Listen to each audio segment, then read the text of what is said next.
হজ মাসের প্রথম 10 দিনের নেক আমল আল্লাহ পাকের কাছে জিলহজ মাসের প্রথম 10 দিনের নেক আমলের অপেক্ষা উত্তম অন্য কোনো আমল নাই।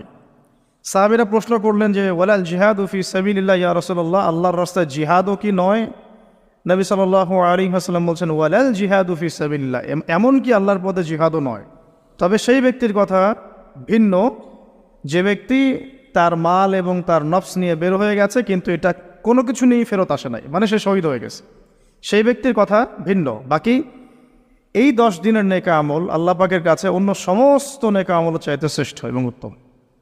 আল্লাহ পাক সূরা ফজরের মধ্যে এই 10 দিনের কথা বলেছেন, ওয়াল ফজরি মানে প্রভাতের কসম বা ফজরের কসম, ওয়ালায়ালিন আশর এবং 10 রাতের কসম। এই ওয়ালায়ালিন আশর 10 রাত বলতে মুফাসসিরিনে কেরাম এই জিলহজের প্রথম 10 দিনকে বোঝান, এই 10 রাতকে বোঝান। আবার